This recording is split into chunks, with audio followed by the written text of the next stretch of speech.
Oke mas bro dan mbak bro, kita lanjut bahas spoiler Battle Through the Heavens Season 5 episode 103 bagian 3. Xiao Yan mendapat bantuan dari Feng Zunze. Hahaha.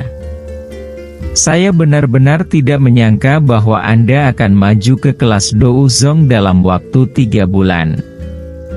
Sepertinya Anda mendapatkan yang terbaik dari Heaven Mountain Blood Pool. Bukan begitu, Xiao Yan. Tawa buas Wang Chen membuat semua orang yang hadir tercengang.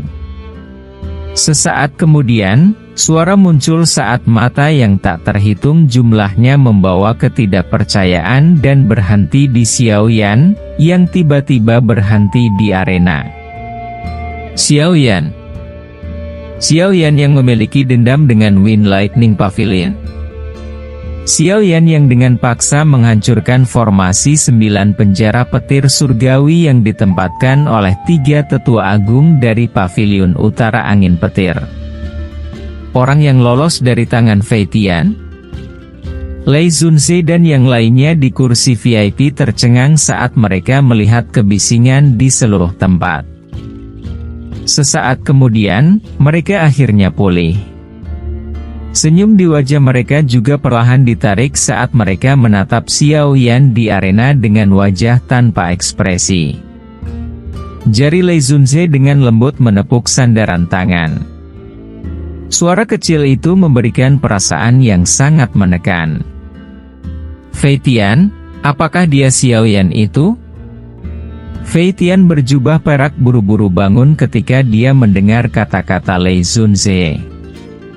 Saat ini, wajahnya menjadi sedikit jelek. Dia sudah dimarahi oleh Lei Zunze lebih dari sekali karena masalah dengan Xiao Yan. Selain itu, dia juga menderita ejekan dari 2 orang lainnya di sampingnya. Tak disangka, masalah yang sempat dikesampingkan hari ini diangkat kembali. Fei Tian mengepalkan tinjunya di bawah lengan bajunya. Dia mengambil 2 langkah ke depan dan matanya yang jahat menoleh ke Xiao Yan di arena saat dia dengan dingin berkata, "Bocah, lepaskan benda di wajahmu." Mata Xiao Yan juga menjadi sedikit gelap dan serius dalam menghadapi tatapan mata yang tak terhitung jumlahnya. Dia tidak menyangka akan dikenali oleh Wang Chen. Itu mungkin karena api surgawi. Ketika mereka bertukar pukulan saat itu, Wang Chen menyadari bahwa api surgawi, Xiao Yan memiliki efek menekan pada doukinya. Secara alami, dia memiliki kesan yang dalam tentang itu. Xiao Yan sedikit menggelengkan kepalanya. Mengingat kekuatan mereka berdua, kemungkinan mereka untuk berhasil melarikan diri sangat rendah jika mereka dengan paksa mencoba untuk keluar. Mengapa? Kepala Pavilion Fei Tian, apakah Anda berencana menyerang saya lagi hari ini? Wajah Fei Tian menjadi gelap dan dingin ketika dia melihat wajah Xiao Yan, yang telah terpatri dalam ingatannya. Tenggorokannya mengeluarkan tawa marah saat tubuhnya bergerak. Guntur bergema di tempat itu dan sosoknya tiba-tiba menghilang. Wus, STTTT Spring. Ekspresi Xiao yang berubah saat melihat tubuh Fei Tian menghilang. Dia mengirim Lin Yan kembali dengan telapak tangan saat kilat berkedip di kakinya. Tubuhnya sedikit bergetar. Tubuh Xiao Yan baru saja bergetar ketika Fei Tian muncul di belakangnya dengan cara seperti hantu. Cakar tangannya, yang diselimuti oleh petir, dengan keras menembus dada Xiao Yan. Wus. Spring Dark. Namun, sangat disayangkan tidak sedikit pun darah segar yang muncul. Hanya bayangan. Tangan Fei Tian bergetar dan bayangan setelahnya hancur. Dia perlahan berbalik, dan matanya dengan dingin mendaratkan Xiao Yan yang tergantung di tempat beberapa lusin meter di atas tanah. Dia dengan dingin tertawa. Tatapan Xiao Yan sedingin es saat dia menatap Fei Tian. Sesaat kemudian, dia tiba-tiba tertawa.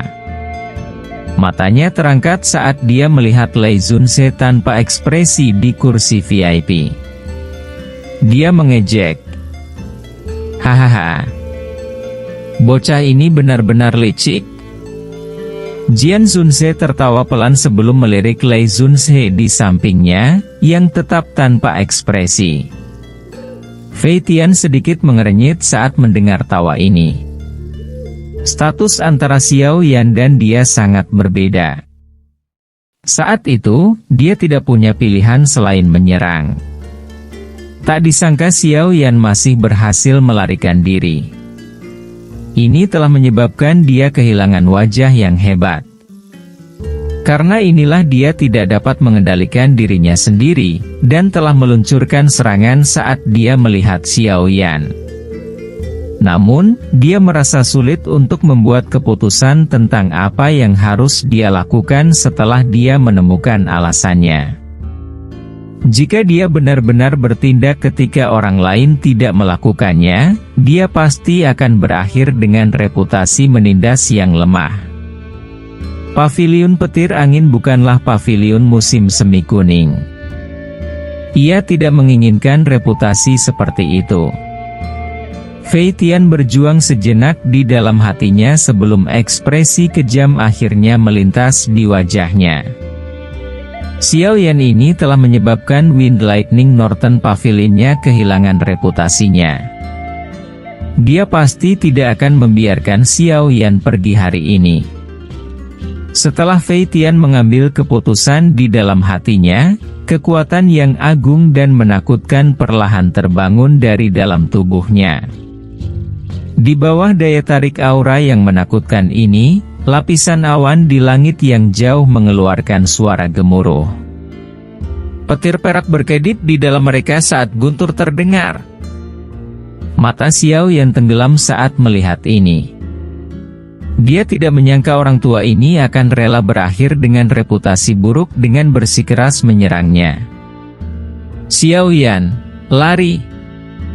Xiao Yan sedikit menggelengkan kepalanya. Tempat ini adalah Gunung Petir, markas besar paviliun petir angin. Itu lebih mudah diucapkan daripada dilakukan ketika harus melarikan diri. Hanya dengan melakukan pertarungan yang berisiko dia akan memiliki kesempatan untuk hidup. Bahkan, mata Xiao Yan terangkat saat dia melihat ke kejauhan. Akhirnya, mereka berhenti di depan Feng Zunse berjubah hijau, yang tampak sangat bebas dan santai di kursi VIP.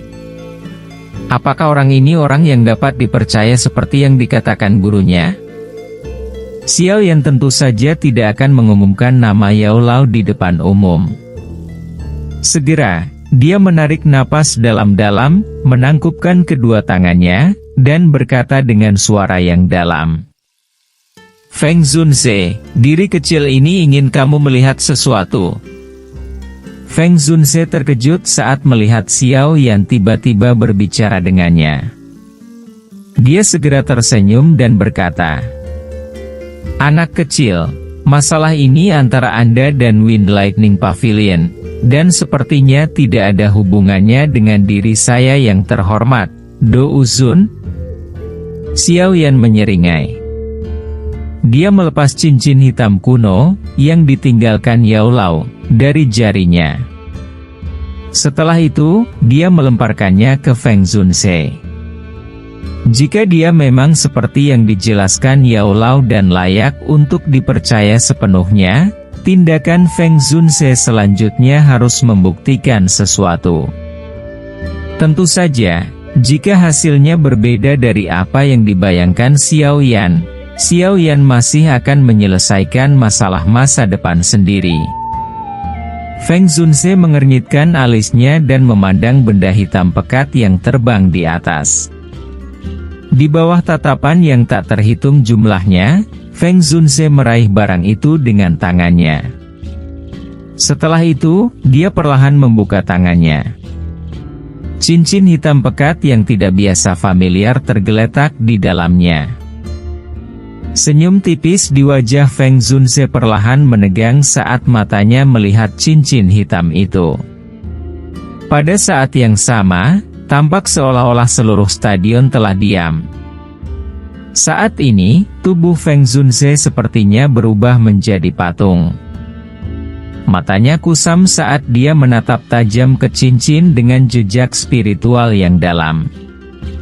Badai yang menakutkan bersiul dan terbentuk di atas kepalanya. Setelah beberapa saat, tubuh Feng Zunze berangsur-angsur rileks di depan tatapan tertegun yang tak terhitung jumlahnya. Tangannya memegang cincin itu dengan erat saat dia bersandar di sandaran punggungnya. Kedua matanya secara bertahap tertutup dan suara lembut membawa nada yang tidak menimbulkan argumen perlahan-lahan keluar. Tidak ada yang diizinkan menyentuh orang ini. Suara kuno itu dengan lembut bertahan di seluruh gunung petir. Sepertinya ada kekuatan iblis dalam suara ini. Semua lingkungan menjadi benar-benar diam saat terdengar. Ekspresi wajah orang yang tak terhitung jumlahnya membeku saat ini. Angin sepoi-sepoi bertiup melewati, membawa kebodohan yang benar-benar lucu. Terlepas dari konsekuensi yang begitu serius, Feng Zunze telah berbicara tanpa ragu-ragu karena sesuatu yang diberikan Xiao Yan kepadanya. Alis Mu Qingluan yang menyipit menjadi vertikal, dan dia merasa sedikit tersesat. Meskipun Feng Zunze memiliki banyak teman, hubungan mereka masih jauh dari cukup untuk mencapai titik di mana dia tidak ragu untuk menjadi musuh dengan Wind Lightning Pavilion. Siapa teman lama ini? Feng Zunze, apa maksudmu dengan ini? Sepertinya semua orang bisa mendengar benang kecil kemarahan yang terkandung dalam suara Lei Zunze. Hehe, Feng Zunze, kita bisa mendiskusikan ini dengan baik. Jian Zunze sama tertegun karena ini. Dia juga tidak menyangka Feng Zunze akan melangkah maju. Selain itu, dia menonjol dengan cara di mana tidak ada jalan untuk kembali. Mata Huang Quan Zunze berkedip. Namun, dia tidak berbicara. Sebaliknya, dia dengan dingin tertawa di dalam hatinya. Anak kecil, apa hubunganku dengannya? Dengan membiarkan seorang elit Douzun mengungkapkan fluktuasi emosional seperti itu, siapapun dapat mengatakan bahwa barang yang telah dilemparkan Xiao Yan sebelumnya memiliki arti penting baginya. Xiao Yan berdiri tegak di udara. Dia dengan hormat membungkuk dan menangkupkan tangannya ke Feng Zunze. Suaranya membawa kebanggaan. Guru dan murid. Feng Zunze sedikit mengangguk. Tubuhnya bergerak dan muncul di depan Xiao Yan. Ada kebaikan dalam tatapannya, yang biasa dia lihat pada Xiao Yan. Dia dengan lembut berkata, "Jaha. Ini adalah jawaban yang paling ingin saya dengar. Namun, Anda perlu memberi saya bukti." Xiao Yan tersenyum. Dia mengulurkan tangannya dan menunjuk ke segel api di dahinya. Setelah itu, gumpalan kecil api putih pekat dengan cepat muncul di ujung jarinya. Api pendingin tulang. Mata Feng Zunze terkejut saat melihat nyala api kecil berwarna putih. Dia tidak asing dengan nyala api ini. Saat itu, jika nyala api ini tidak ada di sana ketika dia dalam keadaan kritis, Feng Zunze secara alami menyadari transfer api surgawi. Selain itu, dengan penglihatannya, dia samar-samar bisa merasakan perasaan yang sangat samar tapi akrab yang meluas ke dalam jiwanya dari segel api di dahi Xiao Yan. Oleh karena itu, dia mengerti bahwa Bone Chilling Flame, ini harus menjadi sesuatu yang disimpan oleh teman lamanya secara sukarela di tubuh Xiao Yan daripada sesuatu yang dia ambil melalui tipu daya. Apalagi, semua ini adalah bukti kuat yang bisa membuktikan hubungan antara Xiao Yan dan Yao Lao. Feng Zunse perlahan mengangkat kepalanya saat dia menghirup udara.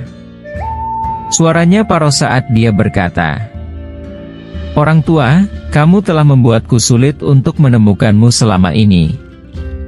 Feng Zunse melambaikan tangannya dan tertawa pelan. "Hahaha. Kamu adalah muridnya. Tolong jangan panggil saya dengan cara ini. Aku yang dulu disebut Feng Xian. Saya tidak akan membicarakan hubungan saya dengannya secara rinci. Jika Anda tidak keberatan, Anda juga dapat menganggap saya yang lama sebagai guru Anda di masa depan." Murid seorang teman lama menyapa Feng tua. Xiao Yan juga bukan orang yang bodoh.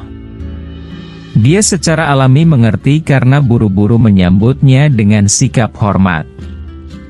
Feng Zunse tertawa terbahak-bahak dan mengangguk. Dia berkata, "Anak kecil, serahkan masalah ini hari ini padaku." "Haha. Lei Zunse, aku bisa mengalah kepadamu sehubungan dengan hal-hal lain hari ini. Namun, hari ini Wind Lightning Pavilion tidak bisa menyentuh Xiao Yan. Ini adalah masalah antara Wind Lightning Pavilion dan dia. Jika Feng Zunse bersikeras untuk ikut campur, kemungkinan akan mempengaruhi hubungan antara dua pavilion kita." Lei Zunse menatap tajam ke arah Feng Zunse saat dia berbicara. "Haha. Jika sesuatu terjadi padanya hari ini, hasil akhirnya adalah perang antara dua pavilion." Feng Zunse menjawab. Ketegasan dalam suaranya bahkan menyebabkan Xiao Yan gemetar.